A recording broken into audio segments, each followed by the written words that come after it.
NBC 10 News today.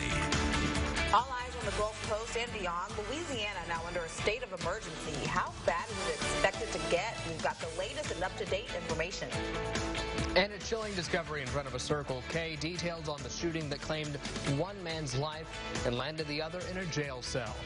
Plus, her loved ones tossed her out when they moved to Bashford, leaving her to die, but neighbors weren't having it. We're going to introduce you to Trixie.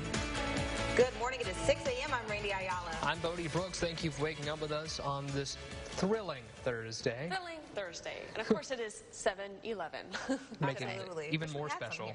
Yeah. And of course I was just checking up on our national holidays for today. Of course, National 7-Eleven Day, National Pet Photo Day. We showed some of y'all's pictures in the 5 o'clock hour. And then it's also National Blueberry Muffin Day. And I find blueberry muffins the oatmeal raisin cookie of the muffin world because you can't tell if it's chocolate chip or not until you actually like open it up a little bit. That I can relate with just a little bit, but I feel like there's a lot more love for blueberry muffins than oatmeal raisins, in my opinion. I don't know. Both. Never a big fan of raisins. Lexi, weather-wise, what can we look forward to for today and beyond? Well, the moisture is beginning to move in from the Gulf, and we will see temperatures not as hot as they were the last couple of days, but enough to get convectivity going up in the atmosphere. So expect some isolated showers and thunderstorms by probably popping up around the lunch hour and continuing throughout the rest of our day on and off. But currently right now, after these showers and thunderstorms that moved through earlier this morning have cleared out, we're starting off with just a little bit of cloud cover, and the sky's looking a little bit brighter as our sunrise is just about 10 minutes away. That's your forecast first. A fast-moving storm system dropped inches of rain on New Orleans in just a few hours yesterday. The rain turning the streets of the Big Easy into instant streams. And ultimately bringing the city to a near standstill. NBC's Dan Sheneman reports more severe weather could hit the region this weekend. Waterspouts and flash floods in New Orleans. Nearly 10 inches of rain fell on some areas in just 2 hours. It's just unbelievable. I just want to get across the street to the Marriott and can't. I have no idea how I'm going to get across the street. Canal Street turned into a canal. The city under a state of emergency. We're just completely stranded here. I mean, we came down and this happened all within a matter of hours, and now no one can get anywhere. They've shut down all public transportation. There's just disabled cars all over the road. It's like a hurricane. And more rain could arrive soon. A possible tropical storm and perhaps a hurricane now forming in the Gulf of Mexico. And we're talking about as much as 10 to 15 inches of rain over a 24-hour period. Winds and heavy rains could soak the coast from Louisiana to East Texas. Officials have urged anyone in the path of the storm to be ready. The power is going to be out. We could have damage to dwellings. So you need to think about the aftermath on these things as well. The storm is expected to make landfall this weekend. Dan Sheneman, NBC News. West Monroe will be taking evacuees from Plaquemine Parish. Voluntary evacuations began late yesterday afternoon. They will be mandatory today. Evacuees will be housed at the wreck at 7th Square on North 7th Street. They are expected to start arriving today. The wreck is closed to the public until further notice. It is estimated around 250 evacuees might seek shelter here in West Monroe. On to a crime alert. A Mangum man is accused of killing a man at a Monroe gas station, and police didn't have to look far to find him or the alleged weapon.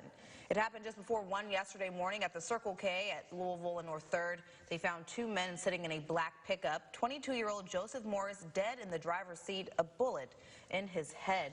22-year-old Samuel Parker next to him. Officers say he was sitting on a 9mm pistol. Witnesses say he was holding it at the time of the shooting.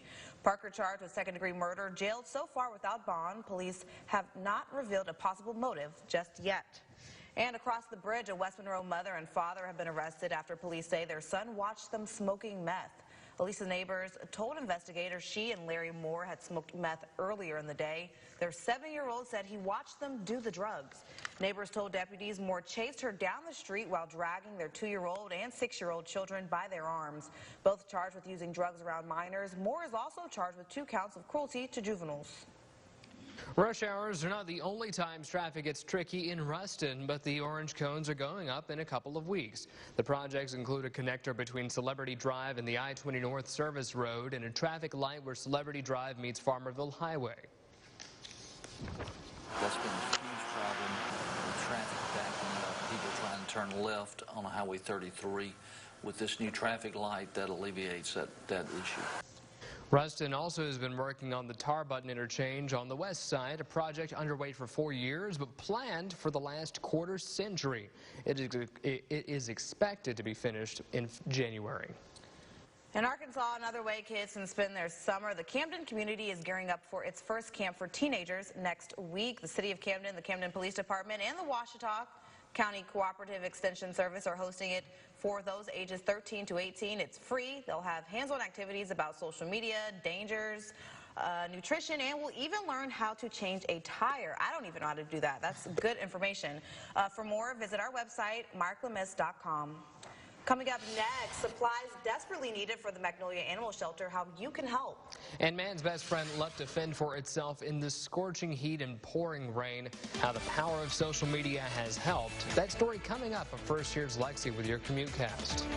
And as you're getting ready to head out the door this morning, so far so good. I mean, we did have a few showers earlier this morning, but road conditions should not be too slippery if you're just now getting up, getting ready to head to work or out of town, but hopefully not towards the Gulf Coast, because that area would be off limits for the weekend. But in the meantime, though, we're going to see an isolated and scattered chance of showers and thunderstorms by later on today, and that trend will continue as we head into the weekend as well. But we'll break it all down coming up in the forecast on NBC 10 News today.